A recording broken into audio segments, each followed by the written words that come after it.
This video is talking about Wiggy the Rabbit Monkey, a character from Daniel Cortez YouTube videos, and has his own channel. Watch every video on Wiggy's channel and a few videos on Daniel's channel.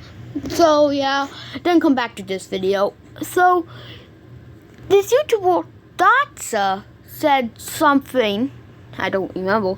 Then I had a theory because in one of Daniel's live streams, he said this.